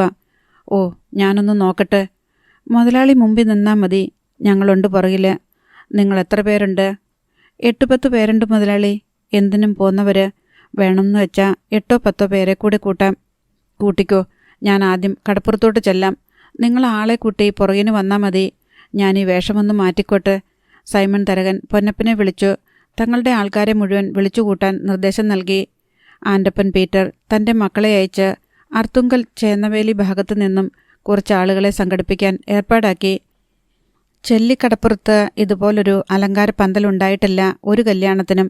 അത്ര മനോഹരമായ ഡെക്കറേഷൻ, കണ്ണിന് കൗതുകമേറ്റുന്ന വൈദ്യുത ദീപാലങ്കാരങ്ങൾ, പല വർണ്ണങ്ങളിൽ മിന്നുകയും അണയുകയും വീണ്ടും മിന്നുകയും ചെയ്യുന്ന പ്രകാശക്കുമിളകളുടെ ഇന്ദ്രജാലം. തിണ്ണയോട് ചേർന്ന് പെട്ടെന്നുണ്ടാക്കിയ സ്റ്റേജിൽ പ്രതിശ്രുത വധുവരന്മാർ മണവാളൻ്റെയും മണവാട്ടിയുടെയും വേഷമണിഞ്ഞ് സുസ്മേരവദനരായി ഇരിക്കുന്നു. വീടും വൈദ്യുതഹാരങ്ങളാൽ അലങ്കൃതമാണ്. പന്തലിനുള്ളിൽ ദീർഘചതുരാകൃതിയിൽ നിരയൊപ്പിച്ച് നിർത്തിയ ഭക്ഷണമേശകൾ, റോസ് നിറമുള്ള മേശവിരികൾക്ക് മീതെ ഭക്ഷണപദാർത്ഥങ്ങൾ നിറച്ച സ്റ്റീൽ ചരുവങ്ങൾ, വലിയ ഫൈബർ ട്രേകൾ, ഗ്ലാസുകൾ, ബൗളുകൾ, പ്ലേറ്റുകൾ എന്നിവ. അറിഞ്ഞും കേട്ടും വരുന്നവരെയെല്ലാം നിർബന്ധിച്ച് ഭക്ഷണത്തിനെത്തുകയാണ് ശൗരിക്കുട്ടി. വിചിത്രവും അപൂർവവും അതിശയകരവുമായ ഈ സംഭവം കാണാൻ ചേന്നവേലിയിൽ നിന്നും ചെത്തിയിൽ നിന്നു പോലും ആളുകൾ എത്തിക്കൊണ്ടിരുന്നു. കാഴ്ചക്കാരെല്ലാം ക്ഷണത്തിൽ അതിഥികളും വിരുന്നുകാരുമാകുന്ന കൗതുകകരമായ രംഗമാണ് ആ കല്യാണപ്പന്തലിൽ നടന്നുകൊണ്ടിരിക്കുന്നത്. കൂടുതൽ പേരും ശൗരിക്കുട്ടിയെ ഒരു നോക്ക് കാണാൻ എത്തിയവരായിരുന്നു. എത്ര പേർ വന്നു കഴിച്ചിട്ടും വിഭവസമൃദ്ധിക്ക് ഒരു കോട്ടവുമില്ല. അതിരുചികരമായ ഭക്ഷണവിഭവങ്ങളുടെ ആസ്വാദ്യകരമായ ഗന്ധം ആ കല്യാണപ്പന്തലിൽ നിറഞ്ഞ ചുറ്റുപാടുകളിലേക്ക് ഒഴുകി. ചത്തുപോയവനെന്ന് കരുതി വിസ്മൃതിയുടെ ചവറുകൂനയിലേക്ക് തങ്ങൾ തോണ്ടിയെറിഞ്ഞ ശൗരിക്കുട്ടി ഓർക്കപ്പുറത്ത് തിരിച്ചുവന്ന് എങ്ങനെ ഇതൊക്കെ നടത്തുന്നുവെന്ന് ആലോചിച്ചിട്ട് ചെല്ലിക്കടപ്പുറത്തുകാർക്ക് ഒരെത്തും പിടിയും കിട്ടുന്നുണ്ടായിരുന്നില്ല. സമയം രാത്രി 10 മണിയോടടുത്തപ്പോൾ പാട്ടും സിനിമാറ്റിക് ഡാൻസും തുടങ്ങി. അതിനുള്ള ആളുകൾ എത്തിച്ചേർന്നിട്ടുണ്ടായിരുന്നു. ആടുകയും പാടുകയും ചെയ്യുന്ന സുന്ദരികളും സുന്ദരന്മാരും അവരുടെ പാട്ടുകൾ ഉച്ചഭാഷണിയിലൂടെ ശബ്ദത്തിൻ്റെ കടലലകളായി ഒഴുകി ചെല്ലിക്കടപ്പുറത്ത് ഒരേ താളത്തിൽ വന്നലച്ചുകൊണ്ടിരുന്നു. പരിപാടികൾ അങ്ങനെ പുരോഗമിക്കവേ ഏതാനും വാഹനങ്ങൾ ആഞ്ചലോസിൻ്റെ വീടിനപ്പുറത്തുള്ള റോഡിൽ വന്നു നിന്നു. ഏറ്റവും മുന്നിൽ സൈമൺ തരകൻ്റെ ബെൻസ് കാറായിരുന്നു. അതിൻ്റെ പിന്നിൽ ഒരു ബൊലീറോ ജീപ്പ്, അതിനു പിന്നിൽ ഒരു പഴയ മഹീന്ദ്ര വില്ലിസ് ജീപ്പ്, അതിനും പിറകിൽ ആൻ്റപ്പൻ പീറ്ററുടെ സ്കോർപിയോ കാർ, അതിൻ്റെയും പുറകിൽ ഒരു പഴയ ക്വോളിസ്. ബെൻസ് കാറിൽ നിന്ന് സൈമൺ തരകൻ ഇറങ്ങി. ആഞ്ചലോസിൻ്റെ വീടും പന്തലും അവിടെ നിന്നുകൊണ്ട് നോക്കി. സൈമൺ തരകൻ്റെ അംഗരക്ഷകപ്പട ജീപ്പിൽ നിന്നും ബൊലീറോയിൽ നിന്നും ഇറങ്ങി മസിൽ പെരുപ്പിച്ച് എന്തിനും തയ്യാറെന്ന മട്ടിൽ നിന്നു. സൈമൺ തരകൻ എല്ലാവരെയും ഒന്ന് നോക്കിയിട്ട് പന്തലിനടുത്തേക്ക് നടന്നു. പന്തലിൻ്റെ മൂലയ്ക്കുള്ള കവാടത്തിലൂടെ അകത്തേക്ക് കടന്നു. വരണം വരണം, അങ്ങോട്ടിരുന്നാട്ടെ. ആളുകളെ സ്വീകരിച്ചാനയിക്കാൻ ഈവന്റ് മാനേജ്മെൻറ്റ് ഏർപ്പാടാക്കിയിരുന്ന ആൾ ഹാർദവമായി സൈമൺ തരകനെ ക്ഷണിച്ചു. സൈമൺ തരകൻ കൈയെടുത്ത് വീശി അയാളുടെ ചെകിട്ടത്തടിച്ചു. അടിയേറ്റയാൾ പിന്നോട്ട് വേച്ചു വീഴാൻ പോയി. ശൗരിക്കുട്ടി അയാൾ വീഴാതെ താങ്ങി. ആരോട് ചോദിച്ചിട്ടാണടാ എൻ്റെ പട്ടയഭൂമിയിൽ പന്തലിൻ്റെ കാല് നാട്ടിയത്? ആരോട് ചോദിച്ചിട്ടാടാ പാത്രം കഴുകാനും കൈ കഴുകാനും എച്ചില് വാരിയിടാനും എൻ്റെ പറപ്പിലോട്ട് വീപ്പ വെച്ചത്? സൈമൺ തരകൻ ആരോടെന്നില്ലാതെ ഗർജിച്ചു. പന്തലിലും ചുറ്റുമുള്ള ജനങ്ങളെല്ലാം സ്തബ്ധരായി നിൽക്കുകയാണ്. ശൗരിക്കുട്ടി സ്റ്റേജിന് നേർക്കം തിരിഞ്ഞ് ഫോട്ടോ വീഡിയോ എടുപ്പും പാട്ടും ഡാൻസും നിർത്താൻ ആംഗ്യം കാട്ടി. പാട്ടും ഡാൻസും നിലച്ചു. പെട്ടെന്നൊരു നിശബ്ദതയും സ്തംഭനാവസ്ഥയും സംജാതമായി. ശൗരിക്കുട്ടി അടിയേറ്റയാളെ മാറ്റി നിർത്തി മുൻപോട്ട് ചെന്നു. പന്തലിൻ്റെ 4-5 കാല് ഉറപ്പിച്ചിരിക്കണത് മുതലാളിയുടെ പറമ്പിലാണെന്നുള്ളത് ശരിയാ. ഞങ്ങൾക്ക് മുറ്റം ഇത്തിരിയേ ഉള്ളൂ. പിന്നെ കൈ കഴുകാനും പാത്രം കഴുകാനും എച്ചിലിടാനും വീപ്പയും വെള്ളവും വച്ചിരിക്കണതും മുതലാളിയുടെ പറമ്പില. ഞങ്ങളത് കയ്യേറി സ്വന്തമാക്കിയതല്ല. നാളെ അതെല്ലാം മാറ്റി എല്ലായിടവും ക്ലീൻ ചെയ്യും. അതുവരെ മുതലാളി ക്ഷമിക്കണം. ശൗരിക്കുട്ടി പറഞ്ഞു. ക്ഷമിക്കാൻ എനിക്ക് മനസ്സില്ല. ഇപ്പം തന്നെ എല്ലാം എടുത്ത് മാറ്റിക്കോ, സൈമൺ തരകൻ തീർത്തു പറഞ്ഞു. ബുദ്ധിമുട്ടാ മുതലാളി, ശൗരിക്കുട്ടി സൈമൺ തരകൻ്റെ തൊട്ടുമുന്നിലേക്ക് നീങ്ങി നിന്ന് പറഞ്ഞു. സൈമൺ തരകൻ അവനെ അടിമുടി നോക്കി. തൻ്റെ അത്ര ഉയരം, തടി അല്പം കുറവാണെങ്കിലും ബലിഷ്ഠമായ ശരീരം, നിരന്തരം കടൽക്കാറ്റടിച്ച് സൗമ്യത മുഴുവൻ ചോർന്നുപോയ നാവികൻ്റേതുപോലുള്ള പരുക്കൻ മുഖം. അരയടി കൂടി അടുത്താൽ മൂക്കുകൾ തമ്മിൽ കൂട്ടിമുട്ടുമെന്ന മട്ടിലാണ് ശൗരിക്കുട്ടി നിന്നത്. ബദ്ധവൈരികളെപ്പോലെ അവർ കണ്ണിൽ നോക്കി നിൽക്കുന്നത് കണ്ട് ചെല്ലിക്കടപ്പുറം നിവാസികൾ ശ്വാസമടക്കി. സൈമൺ തരകൻ പതിയെ പിന്തിരിഞ്ഞ് റോഡിൽ നിന്ന് തൻ്റെ അംഗരക്ഷകരുടെ നേർക്ക് കൈ കാണിച്ചു. പൊളിച്ചു മാറ്റടാ. കേൾക്കേണ്ട താമസം. സൈമൺ തരകൻ്റെ അംഗരക്ഷകപ്പട സൈക്കിൾ ചെയിനും കുറുവടിയും ഒക്കെയായി പന്തലിന് നേർക്ക് കുതിച്ചു. ശൗരിക്കുട്ടി ഒരു ചുവട് പിന്നോട്ട് മാറി മുണ്ടുമാടിക്കുത്തി ഒഴിഞ്ഞുകിടന്ന ഒരു കസേര എടുത്തുകൊണ്ട് പന്തലിന് നേർക്ക് പാഞ്ഞു വന്ന ആദിത്യവൻ്റെ തോൾഭാഗം നോക്കി ആഞ്ഞടിച്ചു. അവൻ അടിയേറ്റ് നിലവിളിച്ച് ഒരു വശത്തേക്ക് ചെരിഞ്ഞു വീണു. ശൗരിക്കുട്ടി തിരിഞ്ഞ് ഹോട്ടൽ ബെയറർമാരുടെ ഡ്രസ് കോഡിൽ വിളമ്പുകാരായി നിന്ന തൻ്റെ ആളുകളുടെ നേർക്ക് ആംഗ്യം കാട്ടി. ഞൊടിയിടയിൽ അവരെല്ലാം കസേരകളുമായി സൈമൺ തരകൻ്റെ അംഗരക്ഷക പടയെ നേരിട്ടു. ശൗരിക്കുട്ടി ഒരൊറ്റയാൾ മാത്രം മറുപക്ഷത്തെ 5 പേർക്ക് പകരം മതിയായിരുന്നു. വളരെ വേഗം കസേരകൾ ഒടിഞ്ഞു. അതുകൊണ്ടുള്ള അടിയേറ്റവരുടെ അസ്ഥികളും പൊട്ടി. പന്തലിനുള്ളിലേക്ക് കയറാൻ ശൗരിക്കുട്ടിയും സംഘവും ആർക്കും ഒരു പഴുതും നൽകിയില്ല. അസ്ഥി പൊട്ടിയവരും കൈ ഒടിഞ്ഞവരും ജീവനും കൊണ്ട് നിലവിളിച്ച് തിരിഞ്ഞോടി. ചെല്ലിക്കടപ്പുറം നിവാസികൾ കണ്ണടച്ചു തുറക്കുന്ന നേരം കൊണ്ട് എല്ലാം കഴിഞ്ഞു. 12 കസേരകൾ ഉപയോഗശൂന്യമായി. സൈമൺ തരകൻ തലതിരിച്ച് ചുറ്റും നോക്കി. തൻ്റെ അംഗരക്ഷകർ എവിടെ? ആരുമില്ല. അർത്തുങ്കൽ നിന്നും ചേന്നവേലിയിൽ നിന്നും വന്ന ആൻ്റപ്പൻ്റെ ആൾക്കാരെവിടെ? അവരുമില്ല. ശൗരിക്കുട്ടി മുണ്ടുമാടിക്കുത്തി വീണ്ടും സൈമൺ തരകൻ്റെ മുന്നിൽ ചെന്നു. വളരെ കാലമായി തന്നോട് ചോദിക്കണമെന്ന് കരുതി എൻ്റെ മനസ്സിൽ കൊണ്ടു നടക്കണ ഒരു ചോദ്യമുണ്ട് സൈമൺ തരകൻ മുതലാളി. ശൗരിക്കുട്ടിയുടെ അക്ഷരങ്ങൾക്ക് തീക്കനലിൽ ചുട്ടെടുത്ത ചൂടുണ്ടായിരുന്നു. അടികലശലിനെപ്പറ്റി അറിഞ്ഞ് ഓടിക്കൂടിയവരും അവിടെ ഉണ്ടായിരുന്നവരും വീർപ്പടക്കി 2 പേരെയും മാറി മാറി നോക്കി. സൈമൺ തരകൻ അല്പമൊന്ന് പതറി. താനാണോ എൻ്റെ തന്ത? സൈമൺ തരകൻ്റെ നെഞ്ചെടുപ്പ് ഒരു നിമിഷം നിലച്ചു. അധ്യായം 45. ചെല്ലിക്കടപ്പുറം നിവാസികൾ മുഴുവൻ കേൾക്കുകയായിരുന്നു ആ ചോദ്യം. സൈമൺ തരകൻ പന്തലിനു വെളിയിൽ അർദ്ധവൃത്താകൃതിയിൽ നിന്ന ജനക്കൂട്ടങ്ങളുടെ നേർക്ക് തലതിരിച്ചു നോക്കി. അല്ല എന്നോ ആണ് എന്നോ ഉത്തരം പറയുന്നതിൻ്റെ ബുദ്ധിമുട്ടല്ല അയാളെ കുഴകിയത്. ശൗരി തൻ്റെ മകനാണെന്ന് ഉറച്ചു വിശ്വസിക്കുന്ന ഒരു ജനത്തിൻ്റെ മുൻപിലാണ് താൻ നിൽക്കുന്നത് എന്നതായിരുന്നു. സൈമൺ തരകൻ പറയാൻ പോകുന്ന മറുപടി എന്താണെന്ന് കടപ്പുറം നിവാസികൾക്ക് അറിയാമെങ്കിലും അയാളിപ്പോൾ എല്ലാവരുടെയും മുന്നിൽ വെച്ച് ഒരു മറുപടി പറഞ്ഞേ പറ്റൂ എന്ന അവസ്ഥ ആൾക്കൂട്ടത്തെ സന്തോഷഭരിതരാക്കി. മുതലാളി ഉത്തരം പറയണം. നിങ്ങളുടെ മകനാണ് ഞാനെന്ന് നിങ്ങൾ സമ്മതിച്ച ഇവിടെ വെച്ച് നമ്മൾ തമ്മിലുള്ള വഴക്ക് തീർന്നു. ശൗരിക്കുട്ടി സൈമൺ തരകൻ്റെ കണ്ണിലേക്ക് നോക്കി പറഞ്ഞു. 10 കൊല്ലം മുൻപ് ചെല്ലിക്കടപ്പുറത്തെ പുലിമുട്ടയിലിരുന്ന എന്നെ തല്ലി ബോധം കെടുത്തി കടലിൽ കൊണ്ടുപോയി കെട്ടിത്താഴ്ത്താൻ വേണ്ടി തമിഴന്മാരുടെ വള്ളത്തെ കയറ്റി വിട്ടതുവരെയുള്ള എല്ലാ വഴക്കും തീർന്നു. സൈമൺ തരകൻ ഇത്തവണ ഏറുകണ്ണിട്ട് ജനക്കൂട്ടത്തെ നോക്കി. ഉവ്വ്, എല്ലാവരും കാതോർത്ത് നിൽക്കുകയാണ്. ഒരപ്പൻ സ്വന്തം മകനെ തല്ലിക്കൊന്ന് കടലിൽ താഴ്ത്താൻ പോയി എന്നുള്ളത് ഒരു മകനും സഹിക്കാനും ക്ഷമിക്കാനും പറ്റണ സംഗതിയല്ല. എന്നാലും മുതലാളി എൻ്റെ അപ്പനാണെന്ന് ഇപ്പം സമ്മതിച്ച ഞാനതങ്ങ് സഹിക്കും, ക്ഷമിക്കും. ശൗരി സൈമൺ തരകൻ്റെ കണ്ണിൽ നിന്ന് നോട്ടമെടുക്കാതെ പറഞ്ഞു. സൈമൺ തരകൻ പല്ല് കടിച്ചു പിടിച്ച് ചുട്ടുപഴുത്ത് നിൽക്കുകയാണ്. ഒറ്റയടിക്ക് മുന്നിൽ നിൽക്കുന്നവൻ്റെ തലച്ചോറ് ചിതറിക്കണമെന്നുണ്ട്. പക്ഷേ ഇവിടെ താൻ ഒറ്റയ്ക്കാണ്. തിരിച്ച് കാരക്കാട്ട് ബംഗ്ലാവ് വരെ ചെല്ലുകയേ വേണ്ടൂ. പിന്നെ ഇവൻ എലിയും താൻ പുലിയുമാണ്. പറഞ്ഞോ മുതലാളി, ഞാൻ എന്നാ മറുപടി കേൾക്കാനും തയ്യാറാ. ഞാൻ തൻ്റെ മകനല്ലെന്ന് പറഞ്ഞ ആ നിമിഷം മുതൽ താൻ എൻ്റെ ശത്രുവാ. എന്നെ കൊല്ലാനും കൊല്ലിക്കാനും പലതവണ നോക്കിയ തന്നോട് എന്തൊക്കെ ചെയ്യാൻ പറ്റുമോ അതെല്ലാം ഞാൻ ചെയ്യും. ഈ മുറ്റത്ത് വെച്ച് ഞാൻ തിരിച്ചടി തുടങ്ങും, തന്നെ കുഴിയിലോട്ട് ഇറക്കി വയ്ക്കണതുവരെ. എമിലിയും ജാനറ്റും ഡെന്നിച്ചനും എന്താണ് സംഭവിക്കാൻ പോകുന്നതെന്നറിയാതെ സൈമൺ തരകനെയും ശൗരിയെയും മാറി മാറി നോക്കിക്കൊണ്ട് നിന്നു. സൈമൺ മുതലാളി പറ, താൻ എൻ്റെ തന്തയാണോ അല്ലയോ? അല്ലട നായിൻ്റെ മോനെ. സൈമൺ തരകൻ ഇടഞ്ഞ കാട്ടുപോത്തിൻ്റെ കണക്ക് തലയൊന്ന് കുലുക്കി അമറി. അടുത്ത ക്ഷണം അയാളുടെ ചെവിയടച്ച് അടിപൊട്ടി. കണ്ണിലിരുട്ട് കയറി. തല ചുറ്റിയ സൈമൺ തരകൻ നിന്നിടത്ത് നിന്ന് ആടി വായുവിൽ കൈകൾ കൊണ്ട് ചുരമാന്തി. അടുത്ത നിമിഷം പിന്നോട്ട് വേച്ചു വീണു. കണ്ടു നിന്നവരെല്ലാം ഒരു നടുക്കത്തിലായിരുന്നു. കാരക്കാട്ട് സൈമൺ തരകനെ കൈവയ്ക്കാൻ ഇന്നോളം ചെല്ലാനം മുതൽ ചെറിയഴീക്കൽ വരെ ഒരു കടപ്പുറത്തും ഒരുത്തനും ധൈര്യം വന്നിട്ടില്ല.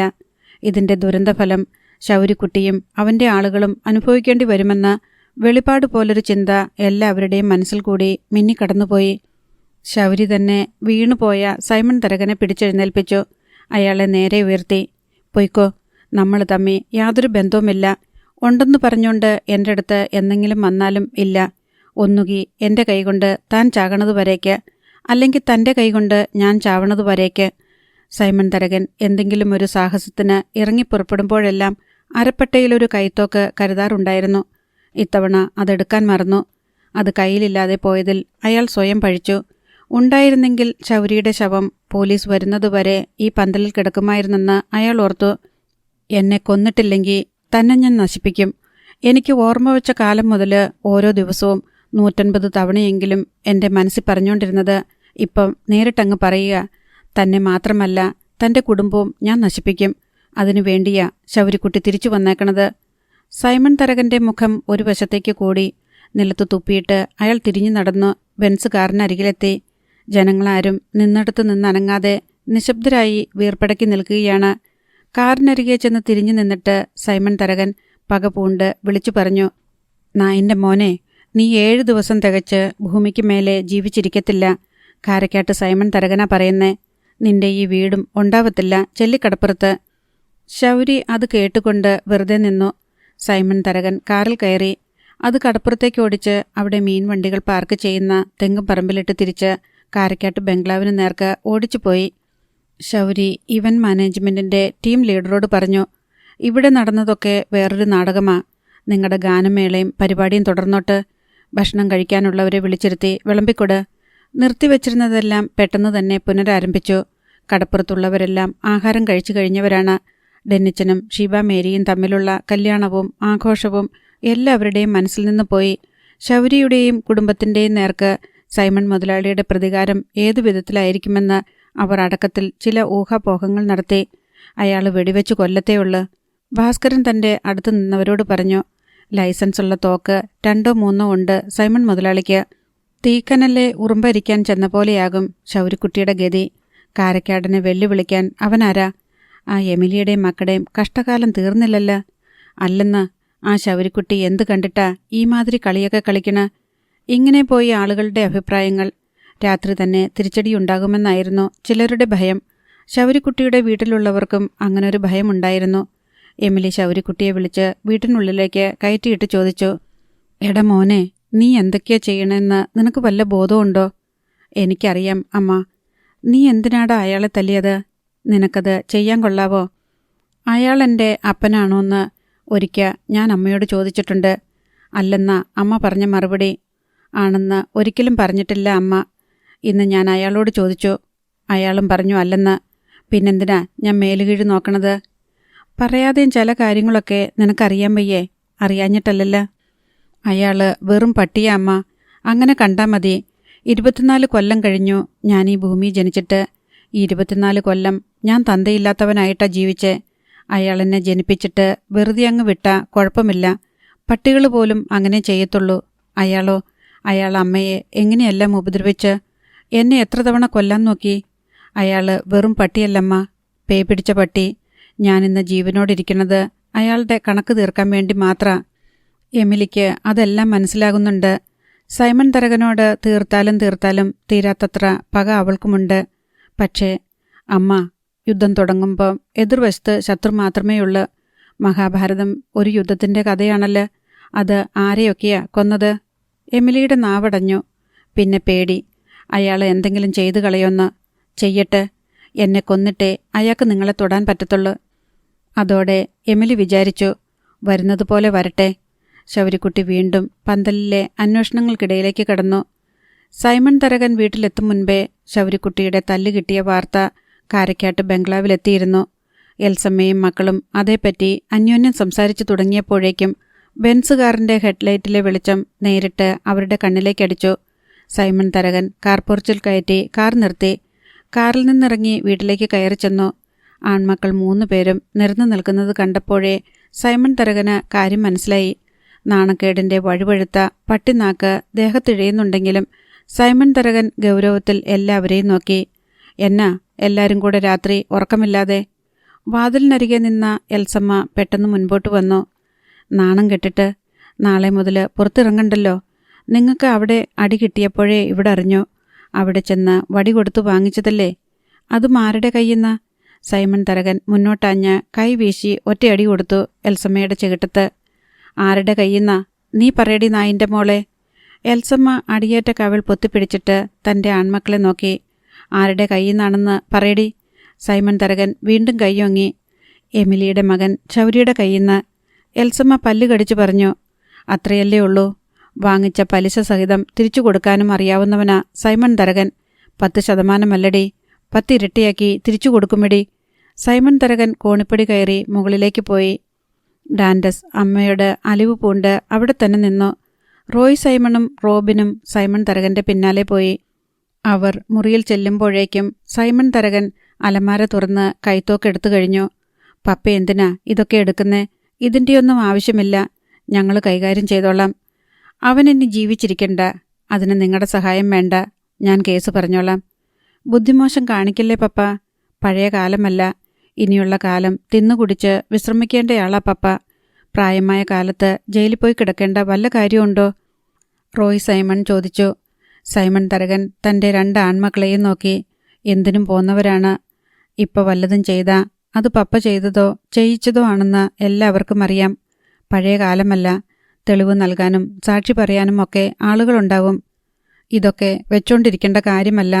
അപ്പോഴപ്പ കണക്ക് തീർക്കണം. ഇല്ലെങ്കിൽ പിന്നെ എന്തിനാടാ ജീവിക്കണത്? സൈമൺ തരകന് കലി അടങ്ങുന്നില്ല. ഇതിപ്പോൾ ഓർക്കാപ്പുറത്ത് കിട്ടിയതല്ലേ? വല്ലവർക്കും വേണ്ടി പപ്പ എന്തിനാ പോയത്? പപ്പ ഇനിയെങ്കിലും മറുവശത്ത് ആരാണെന്നും എന്താണെന്നും എത്ര ബലമുണ്ടെന്നും നോക്കാതെ ഒന്നിനും ചാടിയിറങ്ങരുത്. അവനോട് ഞങ്ങൾ ചോദിച്ചോളാം. പപ്പ പുറകി നിന്നാ മതി. റോബിനും കൂടി ഉപദേശിച്ചതോടെ സൈമൺ തരകന് വീണ്ടും വിചാരമായി. പപ്പ അവൻ വെറും കൈയോടെയല്ല തിരിച്ചു വന്നേക്കണത്. അവൻ്റെ കയ്യിൽ പൈസയുണ്ട്. അവൻ്റെ കൂടെ ആളുകളുമുണ്ട്. പപ്പ എത്ര പേരെ കൂട്ടിക്കൊണ്ടു പോയതാ? അവൻ്റെ രോമത്തെ തൊടാൻ പറ്റിയോ? അതാ പറഞ്ഞത് അവനോട് കളിക്കുന്നത് അല്പം സൂക്ഷിച്ചു മതിയെന്ന്. റോയ് സൈമൺ പറഞ്ഞു. ആദ്യം നമുക്ക് പോലീസിനെ കൂട്ടുപിടിക്കാം. അവരന്വേഷിച്ചോളും അവൻ ആരൊക്കെയുണ്ടെന്നും എന്തൊക്കെയുണ്ടെന്നും. അവനോട് കളിക്കുമ്പം പോലീസിൻ്റെ ഒരു കൈയും കൂടെ നമ്മുടെ കൂടെ വേണം. കംപ്ലൈൻ്റൊക്കെ ഞങ്ങൾ ശരിയാക്കി തരാം. പപ്പയുടെ കയ്യൊപ്പ് മാത്രം മതി. റോബിൻ പറഞ്ഞു. മക്കൾ 2 പേരും ഉറക്കളച്ചിരുന്ന് തയ്യാറാക്കിയ പരാതിയിൽ സൈമൺ തരകൻ ഒപ്പുവെച്ചു. എടാ ആ ഡാൻഡസിനെ കൂടെ വിളി. അവനും ഇതൊക്കെ അറിയണ്ടേ? സൈമൺ തരകൻ പറഞ്ഞു. അവൻ വേറൊരു ലോകത്താ പപ്പ. അവനെക്കൊണ്ട് ഇതിനൊന്നിനും കൊള്ളൂല. അവന് വയലിൻ പാട്ട് ഇതൊക്കെ മതി. അവനിപ്പോഴും അമ്മയുടെ അടുത്തുനിന്ന് മാറി നിൽക്കാൻ വയ്യല്ലോ. റോയ് സൈമൺ ഡാൻഡസിനെ നിസ്സാരനാക്കി പറഞ്ഞു. നേരം പാതിരാത്രി കഴിഞ്ഞിരുന്നതിനാൽ പോലീസ് സ്റ്റേഷനിൽ പരാതി കൊടുക്കുന്നത് അടുത്ത ദിവസത്തേക്ക് മാറ്റിവെച്ചു. രാവിലെ തന്നെ സൈമൺ തരകനും റോയ് സൈമണും റോബിൻ സൈമണും കൂടി മാരാരിക്കുളം സർക്കിൾ ഓഫീസിലെത്തി. CI ഗണേശനെ കാത്തിരുന്ന് കണ്ടു. പരാതി നൽകി. നിങ്ങൾ പരാതി തന്നില്ലെങ്കിലും അവനെ ഞങ്ങളിന്ന് പൊക്കാനിരിക്കുക. അവൻ SIയുടെ വീട്ടിൽ കയറി SIയെ ആക്രമിച്ചു, പരിക്കേൽപ്പിച്ച കേസുണ്ട്. SIയുടെ ഭാര്യയെ ഉപദ്രവിച്ചു, വീടിന് കേടുപാട് വരുത്തി. അവൻ്റെ പേരിൽ ആൻഡപ്പൻ പീറ്റർ വേറൊരു പരാതി തന്നിട്ടുണ്ട്. ഭവനവേദനം, മോഷണം. CI ഗണേശൻ വെളിപ്പെടുത്തി. ഞങ്ങളുടെ പരാതിയും കൂടി അക്കൂട്ടത്തിലിരിക്കട്ടടോ, സൈമൺ തരകൻ പറഞ്ഞു. എൻ്റെ പട്ടയഭൂമി കയ്യേറി അവൻ പലതും ചെയ്തു. അത് ചോദിക്കാൻ ചെന്ന എൻ്റെ തൊഴിലാളികളെ അടിച്ചോടിച്ചു. അവരിൽ പലരും പരിക്കേറ്റ് ആശുപത്രിയില്ല. അവൻ ഇന്നലെ രാത്രി ചെല്ലിക്കടപ്പുറത്ത് ഉണ്ടായിരുന്നല്ലോ അല്ലേ? രാത്രി ഉണ്ടായിരുന്നു സാറേ, റോയ് സൈമൺ പറഞ്ഞു. ഞങ്ങൾ ഉടനെ ചെല്ലിക്കടപ്പുറത്ത് പോകുന്നുണ്ട്. CI ഗണേശൻ അപ്പോൾ തന്നെ SI ജോൺസനെ വിളിപ്പിച്ചു. ജോൺസൺ എത്തി. പരാതിയുടെ കോപ്പി എടുപ്പിച്ച് ജോൺസൺ കൊടുത്തിട്ട് പറഞ്ഞു. ചെല്ലിക്കടപ്പുറത്ത് ചെന്ന് അന്വേഷിക്കണം, തെളിവെടുക്കണം. സാക്ഷികളെ കുറേ പേരെ വെക്കണം. ശൗരിക്കുട്ടി അവിടെ കാണാൻ സാധ്യതയില്ല. ഉണ്ടെങ്കിൽ വിട്ടുകളയരുത്. ഞാൻ പുറകെ വന്നേക്കാം. SI ജോൺസൺ 4 പോലീസുകാരെയും കൂട്ടി ചെല്ലിക്കടപ്പുറത്തേക്ക് പോയി. റോഡിൽ ജീപ്പ് നിർത്തിയ ശേഷം ആഞ്ചലോസിൻ്റെ വീടിൻ്റെ നേർക്ക് ചെന്നു. അവിടെ പന്തലോ ആഘോഷമോ തലേ രാത്രി അങ്ങനെ എന്തെങ്കിലും നടന്നതിൻ്റെ ലക്ഷണങ്ങളോ ഒന്നുമില്ല. ശൗരിക്കുട്ടി ഉറങ്ങിക്കിടക്കുകയായിരുന്നു. പോലീസ് വന്നതറിഞ്ഞ് അവൻ എഴുന്നേറ്റ് മുഖം കഴുകി തിണ്ണയിലേക്ക് ചെന്നു. SI ജോൺസൺ മുറ്റത്ത് നിൽക്കുന്നത് കണ്ട് കോട്ടുവായി ഇട്ടുകൊണ്ട് പറഞ്ഞു, "ആ, സാറായിരുന്നോ? എന്നാ സാറേ ഇത്ര രാവിലെ?" "നിന്റെ പേരിൽ പരാതി കിട്ടിയിട്ടുണ്ട്. ഇവിടെ സൈമൺ മുതലാളിയുടെ ഭൂമി കയ്യേറിയെന്നും ചോദിക്കാൻ വന്നവരെ തല്ലി ഓടിച്ചെന്നും." "സാറ് നോക്കിയിട്ട് ഇവിടെ അങ്ങനെ ഒരു സംഭവമേ ഉണ്ടായിട്ടില്ല. പന്തലുമില്ലായിരുന്നു, ആഘോഷവുമില്ലായിരുന്നു. ആരും ചോദിക്കാനും വന്നില്ല, ആരെയും തല്ലി ഓടിച്ചുമില്ല. സംശയമുണ്ടെങ്കിൽ നാട്ടുകാരോട് ചോദിച്ചു നോക്കണം. നിന്നെ കസ്റ്റഡിയിലെടുക്കാനാ CIയുടെ ഉത്തരവ്. CI പറഞ്ഞെങ്കിൽ എടുത്തോ. സാറിൻ്റെ സ്വന്തം നിലയ്ക്ക് ഒന്നും ചെയ്യില്ല. നമ്മൾ തമ്മി ഒരു ധാരണയിലെത്തിയതാ. അത് പൊളിച്ച സാറിനും ക്ഷീണമാ, എനിക്കും ക്ഷീണമാ. സാറിനാ കൂടുതലും ക്ഷീണം. എനിക്ക് ഒന്നും നഷ്ടപ്പെടാനില്ല. സാറിന് ഭാര്യയും 2 കുഞ്ഞുങ്ങളുമുണ്ട്. അതൊരു ഭീഷണിയായിരുന്നു." "എനിക്ക് നിന്നെ ഉപദ്രവിക്കണമെന്ന് ആഗ്രഹമില്ല," ജോൺസൺ പറഞ്ഞു. "ഇല്ലല്ല, എന്നാ പിന്നെ സാരമില്ല. CIയുടെ കാര്യം ഞാൻ നോക്കിക്കൊള്ളാം," ശൗരിക്കുട്ടി പറഞ്ഞു. "നിന്റെ ചേട്ടനും അവൻ്റെ പെണ്ണും എവിടെ?" SI തിരക്കി. "അവർ ഹണിമൂണിന് പോയി സാറേ." അല്പം കഴിഞ്ഞപ്പോൾ CI ബൊലീറോ ജീപ്പിൽ 2 പോലീസുകാരുമായി എത്തി. ഉടൻ തന്നെ SI അയാളുടെ അടുത്തേക്ക് പോയി. "സാറേ, ഇവിടെ ഒന്നും നടന്ന ലക്ഷണമില്ല. എല്ലാം മാറ്റി. ആ ചെറുക്കനും പെണ്ണും ഇവിടില്ല. ശൗരിക്കുട്ടിയുണ്ട്. ദാ നിൽക്കുന്നതാ ശൗരിക്കുട്ടി." CI ഗണേശൻ ജീപ്പിനരികെ നിന്നുകൊണ്ട് ശൗരിയെ അടിമുടി നോക്കി. ചൂണ്ടുവിരൽ മലർത്തിപ്പിടിച്ച് അടുത്തേക്ക് വരാൻ പുച്ഛത്തോടെ ഒരാംഗ്യം കാട്ടി. ശൗരിക്കുട്ടി CI നിൽക്കുന്നിടത്തേക്ക് ചെന്നു. എമിലിയും ജാനറ്റും തിണ്ണയിലിറങ്ങി പരിഭ്രമത്തോടെ നോക്കി നിൽപ്പുണ്ടായിരുന്നു. ശൗരി മുന്നിൽ ചെന്നതും CI ഗണേശൻ അവൻ്റെ മുഖത്തേക്ക് വലങ്കൈ ആഞ്ഞു വീശി. ശൗരി നിമിഷാർദ്ധം കൊണ്ട് വെട്ടിയൊഴിഞ്ഞു. ഗണേശൻ്റെ കൈ വായുവിലൂടെ തെന്നിപ്പോയി. ഗണേശൻ അടുത്ത ക്ഷണം ശൗരിയുടെ ഷർട്ടിന് ഇടതു കൈകൊണ്ട് കുത്തിപ്പിടിച്ചു. വലതു മുഷ്ടി കൊണ്ട് ശൗരിയുടെ കവിളത്തേക്ക് ആഞ്ഞടിച്ചു. ശൗരി സ്പ്രിങ് വളയുന്നതുപോലെ പിന്നോട്ട് വളഞ്ഞു ഒഴിഞ്ഞു. ക്ഷണത്തിൽ നിവരുകയും ചെയ്തു. "നീ വലിയ അഭ്യാസിയാ അല്ലേട നായിൻ്റെ മോനെ." ഗണേശൻ്റെ മുഷ്ടി ശൗരിയുടെ നെഞ്ചിന് നേർക്ക് വന്നു. ഗണേശൻ നെഞ്ചിലിടിച്ച വലതു കൈക്കും ഷർട്ടിന് കുത്തിപ്പിടിച്ച ഇടതു കൈക്കുമിടയിൽ ശൗരിയുടെ ഇടതു കൈ തടിച്ച പാമ്പിനെ പോലെ ഒന്ന് പുളഞ്ഞു. ഗണേശന് 2 കൈയും തിരിച്ചെടുക്കാൻ വയ്യ. "സാറേ, ഇവിടെ വെച്ച് എന്നെ തല്ലല്ല. സാറ് പോലീസ് സ്റ്റേഷനിൽ കൊണ്ടുപോയി ലോക്കപ്പിലിട്ട് തല്ലിക്കോ." കൈ വലിച്ചെടുക്കാമോന്ന് ഗണേശൻ ഒന്നും കൂടി ശ്രമിച്ചു. സാധിക്കുന്നില്ല. "ഇവിടെ വെച്ച് തല്ലാൻ ഞാൻ സമ്മതിക്കത്തില്ല സാറേ. ഞാൻ നിന്ന് തരത്തില്ല. ഞാൻ നിന്ന് തരാതെ നിങ്ങൾക്കെന്നെ പിടിക്കാനും പറ്റത്തില്ല." ശൗരിക്കുട്ടി തൻ്റെ കൈപ്പൂട്ടഴിച്ചു. "ഇവനെ ജീപ്പിലോട്ട് കയറ്റ്." CI ഗണേശൻ പോലീസുകാരോട് നിർദ്ദേശിച്ചു. അവർ മുന്നോട്ട് വന്ന് ശൗരിയെ പിടിച്ചുകൊണ്ടുപോയി ജീപ്പിൻ്റെ പിന്നിൽ കയറ്റിയിരുത്തി. അടുത്ത ഭാഗം നാളെ.